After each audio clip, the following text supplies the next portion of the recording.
Every seller wants this price for a high price for their home. Every buyer wants a lower price. And in between is time and your fee. With responsibility and the stewardship of something comes a price. Corporate America doesn't seem to have the heart and soul of local America. What do you think the future of brokerage looks like? More of what you're building, which is this deep relationship, this partnership. I don't think you can be in this business and manage and run it if you don't really understand the psyche of an agent. Because if you think there's no listings, then you think, well, there's nothing for me to do. See, whenever you have the sellers going, oh my gosh, I got way more than I was supposed to get, the end is near. Yeah. And so,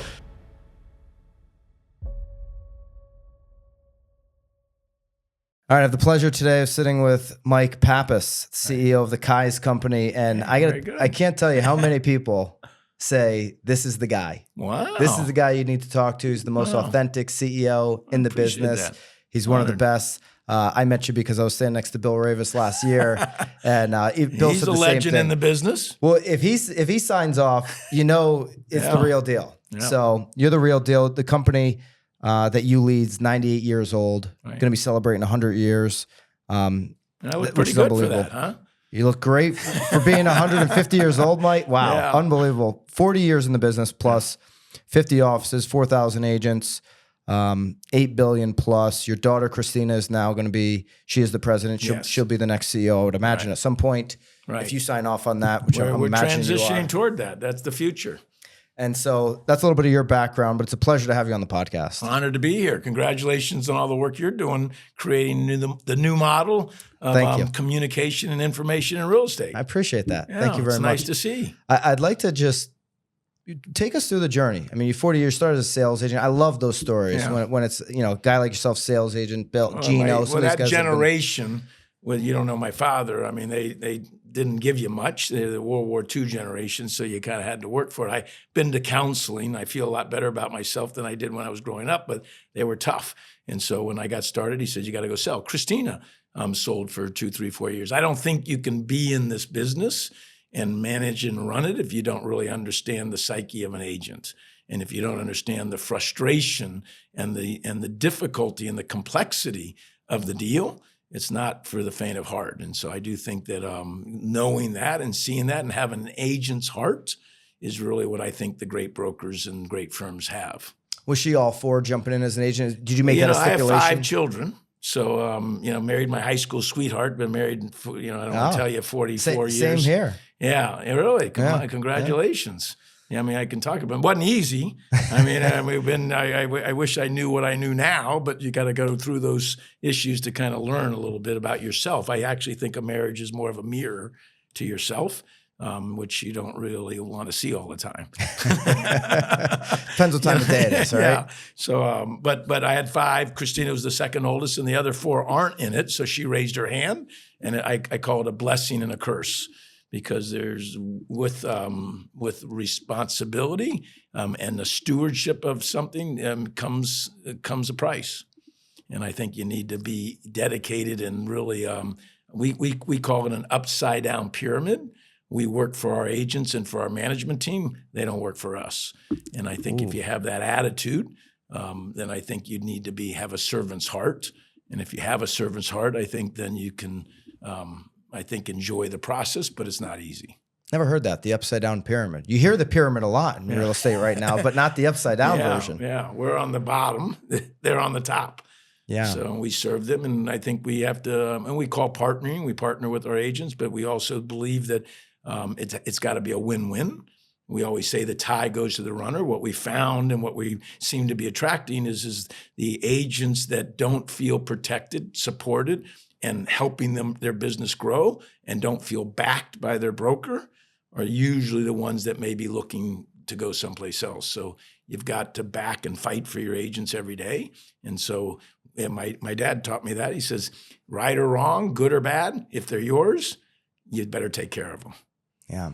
And this is primarily South Florida. Yes, we're basically in the Gold Coast. We call it the Wall Street of the South now. A lot of the Northeasterners are moving down, and so not that they haven't been moving down a long ways, but my dad would roll over in his grave if he saw the prices. You've got the same in Naples and Connecticut. You've seen high prices, but we're seeing skyrocketing prices that I've never imagined.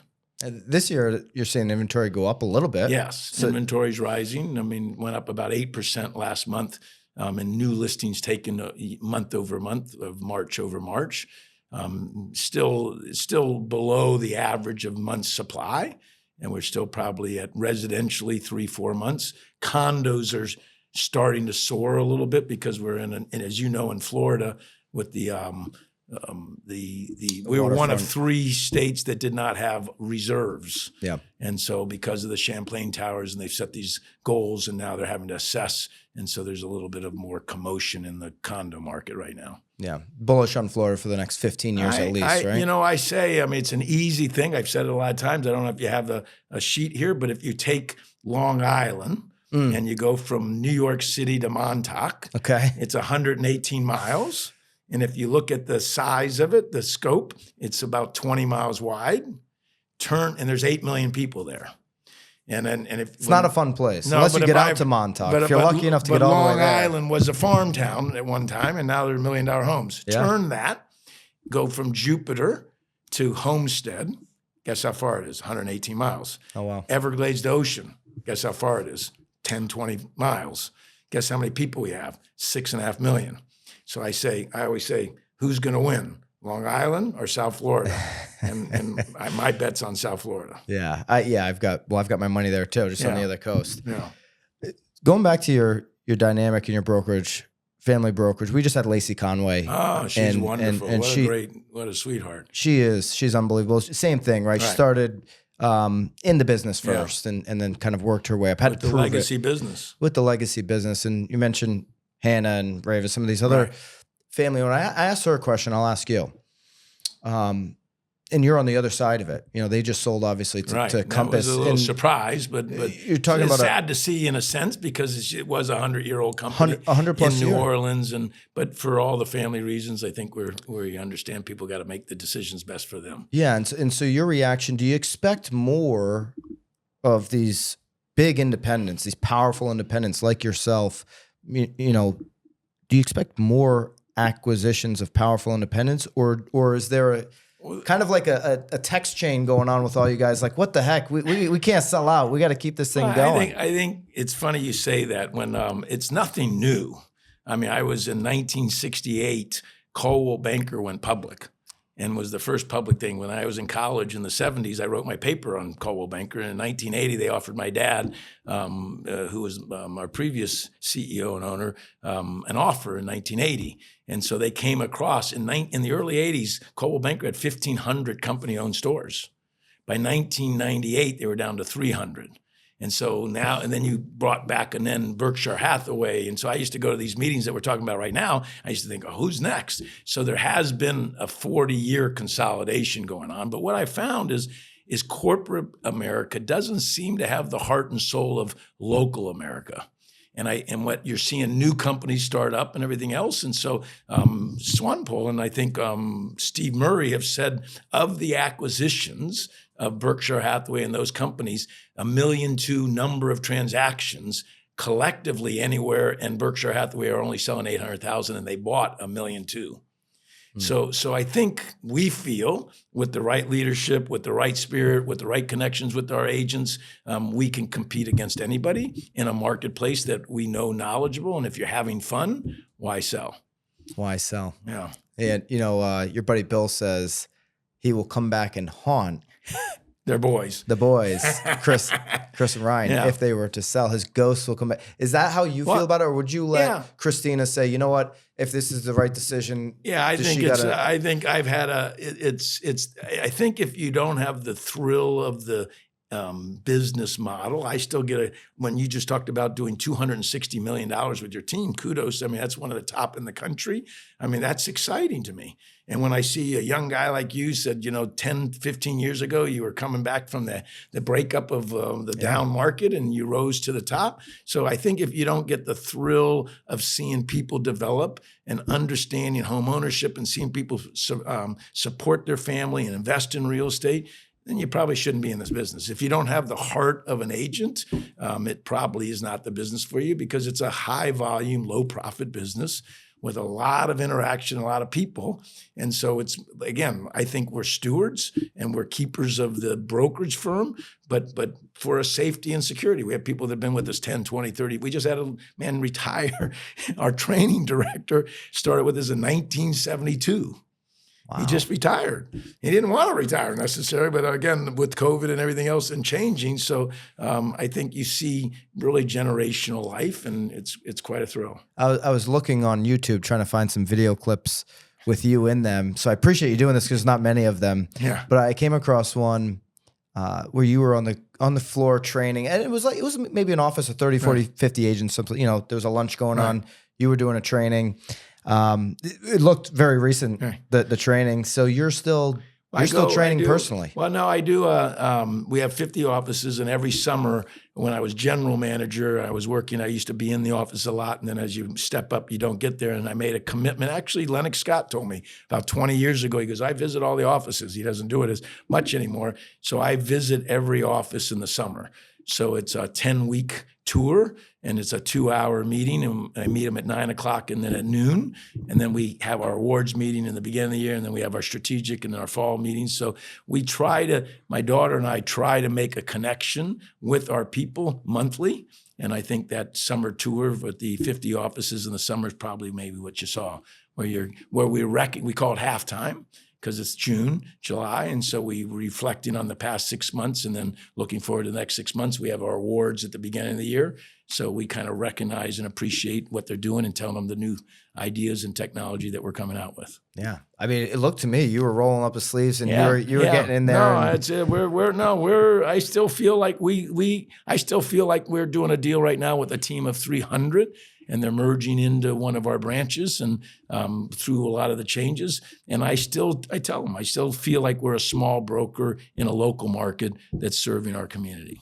Yeah. What's the impact? You talk about impact and having a thrill to do this. Sounds like you're going to do this another 40 years. I've got 5 kids. They're all married. I've got 10 grandkids. I get to spend a lot of time with them.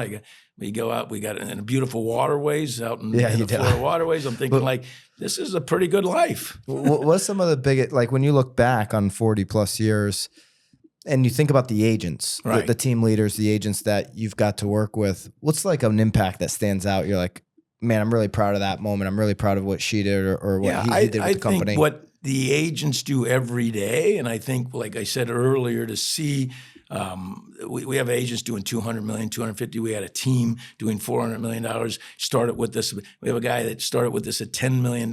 Came from another firm, said I want to do $100 million. He's doing $150 million. Individual agent, Vince Murata. So I think what I'm thrilled at, and you talk about an organization. We've all, again, I had a legacy brand. When I got involved, it was 60. In fact, my dad in 2001 or 2, he put his arm around me, and I was thinking back, he started in the company in 62. So now this is probably 2001, celebrating our 75th year. And he had maybe a little to drink, and he put his arm around me. He says, it's going to be great when you get to the 100th. And I'm thinking like, man, I didn't sign up for this. I remember trying to do the math. And I'm thinking, how old am I going to be? Now it's 2 years away. So I think I played sports.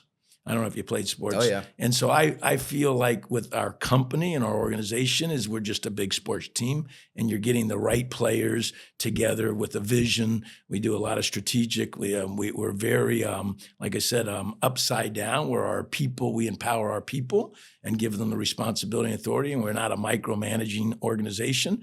But I think collectively you have goals. And when you can accomplish them, you celebrate them. We have a lot of fun. We do trips. We went to Italy with our people. We're going on cruises. And so I think we just embrace and enjoy the journey. What I've learned, I think I was always striving for perfection. And I think you never get there. And so if you don't enjoy the journey toward excellence, it may not be the right for you. I already took a mental note of the phrasing halftime. Yeah. I'm like, oh, I'm stealing that. Yeah. I like that. And Yeah. so I like the sports analogies. Yeah. We have our top 2 levels on the Connecticut team are champions and MVPs. Exactly. Yeah. You got it. So I love all that Yeah. stuff. What do you think the future of brokerage looks like? More of what you're building, which is this deep relationship, this partnership, other things we're not even talking about. The future of the broker. Yeah, well, the AI. I think you're seeing. I think we talked about that earlier. Without support, we're finding. I didn't mention it, but when we're finding another firm, we're picking up a lot of their agents and top producers, $20 million, $15 million, $30 million, $50 million, and they came to different offices, and it was a great firm. It's a very highly sought after professional firm, and we hadn't been getting agents from them in the past. And when I've asked those agents why they're leaving, they said that the broker's not backing them up anymore, and they're not fighting for them. And so I think in the sense, I don't know, it's lonely out there. So maybe you can leverage lots of people and maybe you can be independent. But what we found is at the end of the day, the organization is very supportive in a lot of ways. I mean, mortgage and title, supporting that way, but technology and coming around them.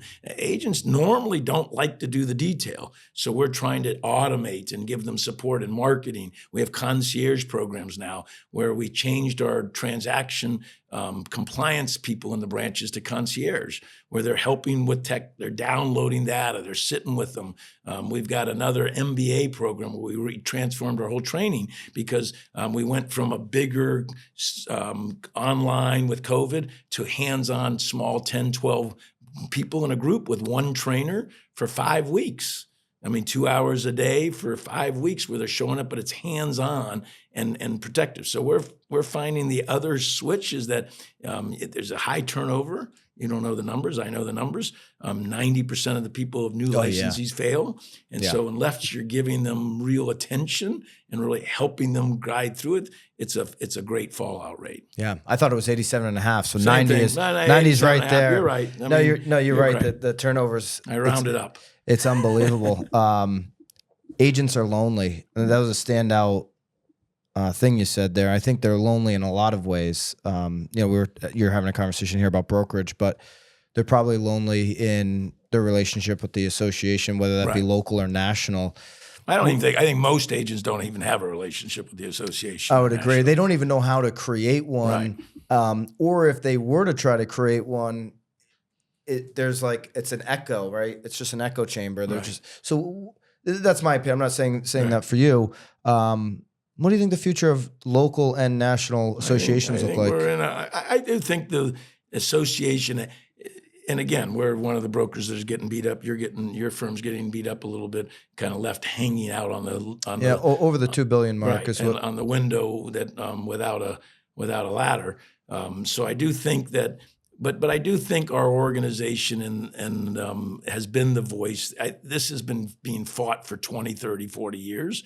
The MLS, people want to commoditize the MLS. You heard on the stage today with Zillow, and they're wanting the data to stay together. They don't want to break it down. So I'm not one that thinks the world's coming to an end. I think we're making an adjustment, and I think we're making a pivot. But basically, we'll figure it all out, and we'll work together, and probably the model will stay similar to what it is today. What's your take on the local association and the MLS being tied together? The tie-in agreement. I think that'll be separated. I think you are going to get a lot of pressure on that. Makes sense if it's $400, $500, $600 you're paying for the association. Our broker's going to say, I don't want to pay that, but I want the MLS. And I think the MLS is going to have to drop. I think there's going to be more of a partnering with brokers and the MLSs with the data, because we control the data, they control the data, and how then what you do with the data and how you sell it. There are a lot of rev shares out there currently and private MLSs. And I think if we can partner in that, where does the association fit in that model? I'm not so sure yet. Is that the direction you'd be a fan of? Yeah, no, I think it's already happening. I mean, the redistribute is happening where they're saying if we can garnish the data for the nation and we can resell it, and basically a lot of people will be paying a lot of money for that. Of course. And can we share that amongst our own industry rather than giving it to external companies? I think that's really the model of the future. Yeah. You don't have to comment, but you have any position? You're outside. You're probably working through what your decision is there on. Well, no, I think we actually have a great position because we have a arbitration clause with a class action in our listing agreements. Put it in place. We were one of the first companies to leave agency 25 years ago. I came back from these meetings that we're going to now, and I came back to our lawyer and I said, "Look, everybody wants to represent the buyer now, and they want to do a dual agency." And Bruce Friedlander goes, "Mike, you can't do that." I said, "Why not? Because you can't represent two people at the same time." So we exited agency. Yeah. I had to go to the MLS in the 90s to let them accept our non-agent listing agreement. So for everybody listening who doesn't operate in Florida, Right? Doesn't maybe fully understand what you're talking about. Florida agents represent the transaction. They're transaction brokers. We changed the law, and you changed that law. Right. So, is transaction broker gonna persist moving forward? Is that the model in Florida? I think when we walked through that process, if you understand what agency means, it says you have to do best above and beyond anybody else's interest, but for the sellers or for the buyers. Now, you're a realtor. I'm a realtor. We do deals. Do you ever think about your commission? Do you ever think about doing the deal and so I'm not so sure the standard that we say we're doing is what we're really doing all the time. So we felt that we're working for the transaction. The cost is built into the system. We're putting the deal together like you do with everything else. I mean, you hire a roofer. You want to get paid to do the roof work. You want to hire Uber driver to drive you. I mean, you're buying a service for something that's getting done, but it's not necessarily in the way that we had positioned it. Previously, every buyer broker was a sub-agent of the seller. That's how the market worked when I started.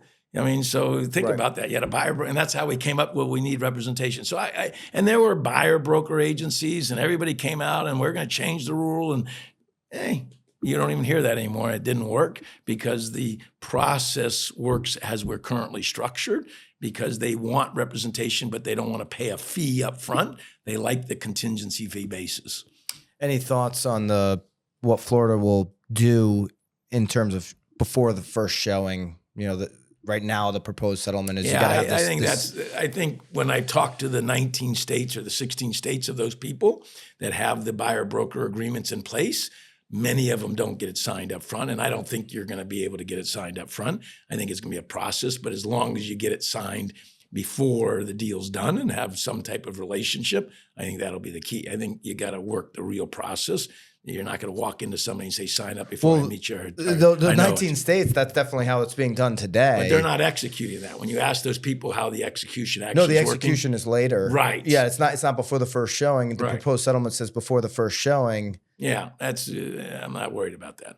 No. We'll figure it all out and it'll change, and it won't, it won't be mandated because it's not going to be a real world experience. Rich, there's the real world and there's everything else. Rich Barton said this is not a radical change. So I guess I take that you would agree with that. Yeah, I think it's definitely, you're going to have to reshift and repivot and understand how to represent the buyer and be able to speak to the buyer in good terms, which I actually think it may be a good thing. I mean, if everybody's getting buyer broker agreements in the country, and before you weren't sure if you had a relationship or not, and you're always worried that they may buy someplace else, it may tighten the system up, and I think may make us all be better professionals. Zillow's against dual agency. I mean, they say it over and over and over again. Florida, there is no dual agency, but there is the ability to get. I don't understand this part of transaction broker, so maybe you can explain it to me better than it's been explained to me in the past.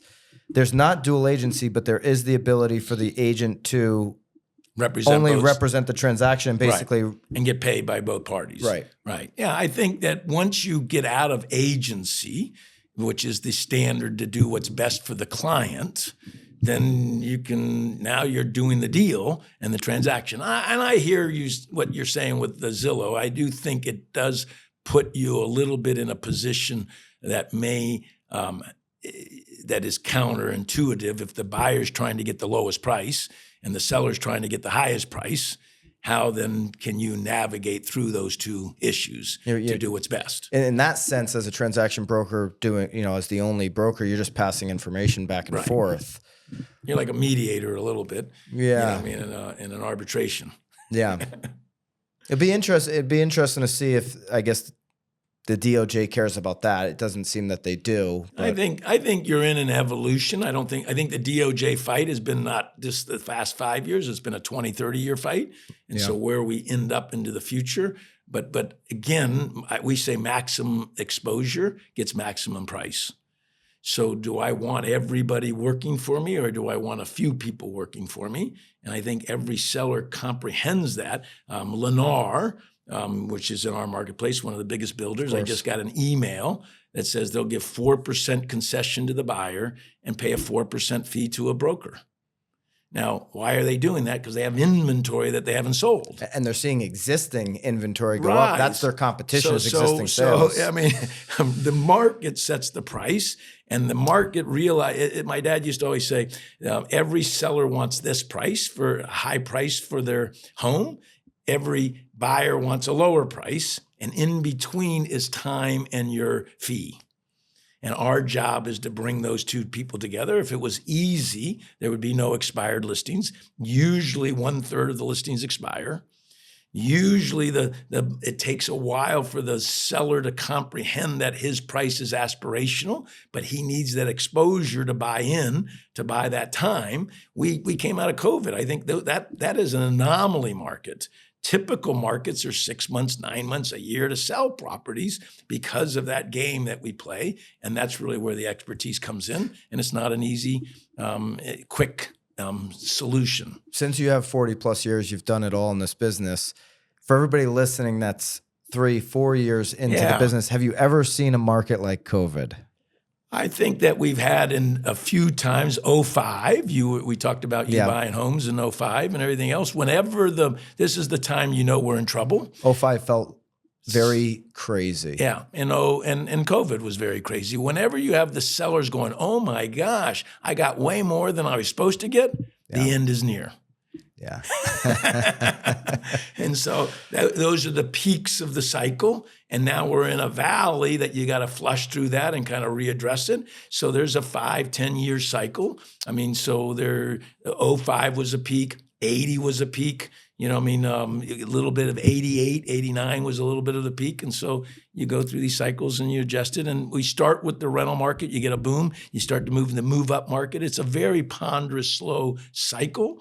But as well as I do that everybody that needs to sell has to sell. And at the end of the day, the market sets the price. Yeah, and you get that baseline of 4 million transactions a year as a low point. Well, we're low on that for the number of associates because we've doubled the length of time in a home. Yeah, I think if we could expedite that and simplify it, and obviously if rates go down, I think you'll see that. But I'm one of those dumb baby boomers, had 5 kids living in the same house that I've lived in, and my wife won't move. She thinks like they're coming back or something. I don't know. I'm thinking like they're not here. What do you need all these things for? But so that's the dilemma. Yeah, when polled, a bunch of them said they just want to stay where they're at. They don't even want to leave. But a lot of people, prices haven't obviously in this particular case come down. Prices have held firm. Single family home pricing rarely, except for that 2008. Except for that one time. That 2008 when you see across the board. You do get some overbuilding of new developments.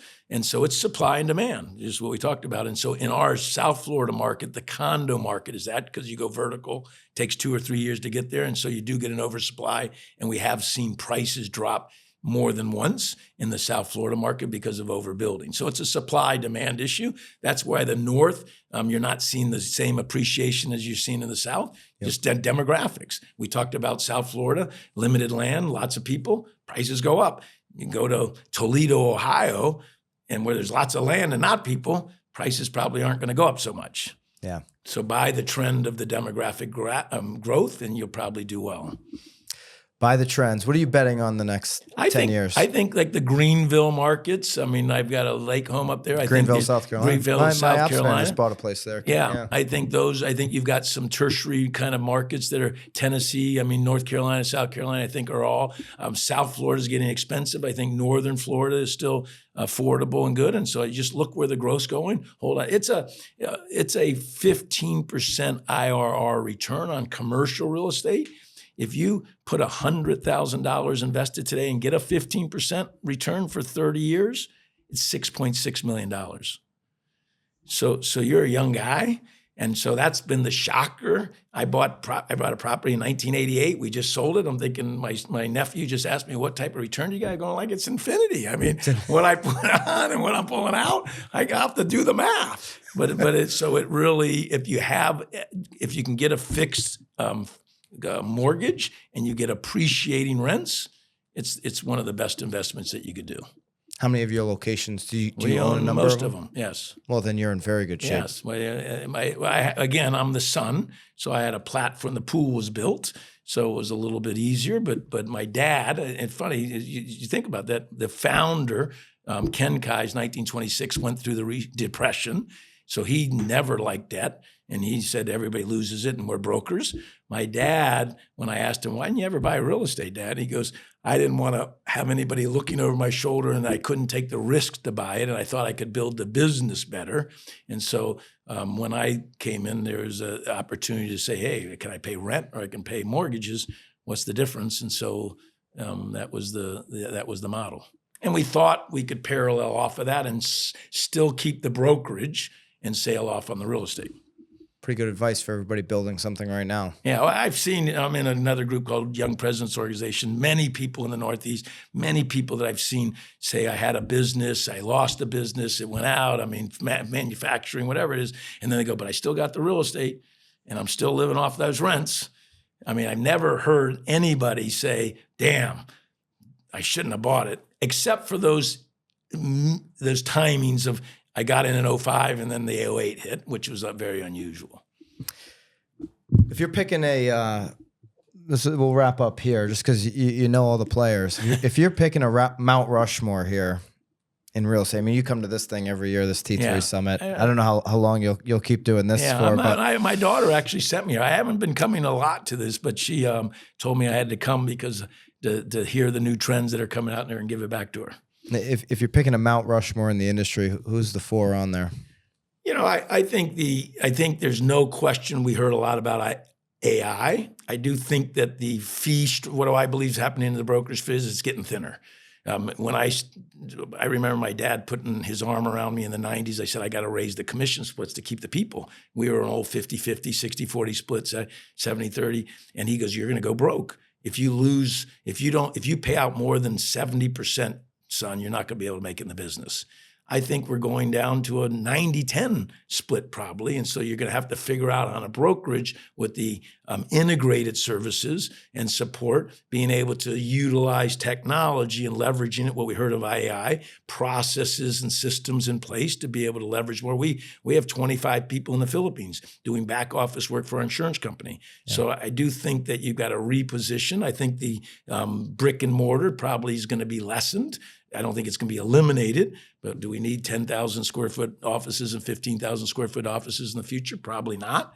So I think it's a retransformation of what we're currently doing with thinner models, with thinner margins, and then size does matter.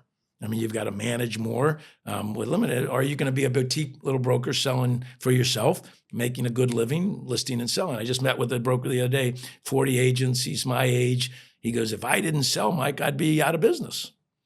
So, Mike, the question is, would he be better with us that has tools and technology, and could he do more leveraging that? But the world is made up of millions of those out there. A rapid increase in acquisitions, it sounds like. I do think we're going to go through a consolidation, and market share will matter just because size and scope to offer the services, you can't do that individually. And what we just hear technologically and getting that platform right isn't an easy task. Mike, it's a pleasure. Thank you so much for coming on, and congratulations on all your success. Yeah, congratulations to you. Everybody should tune in to BAM, the future of information. So I'm subscribing now. An old guy like me can. You can too. We're going to run that thing as an ad right there, Mike. Appreciate you. At BAMX, we listen to what real estate professionals want and need. That's why our platform is filled with sought-after courses, content, and tactical assets for your business. And that's why we launched BAMX in a box with templates and scripts done for you, delivered each Friday. The best part? It's not coming from panel pontificators who bought their followers and don't sell any real estate. It's coming from top agents, team leaders, and content creators in the industry. It's education that actually shows you how to do what you need in today's market. And now it includes editable templates and scripts so you can easily deliver that knowledge to your database. Every day, we continue to add more content into BAMX, into our private Facebook community, content that works, content that our members have exclusive access to daily. Do not wait any longer. Use code Byron and join the thousands of agents taking their business to the next level today. Code Byron for 10% off. I'll see you in BAMX.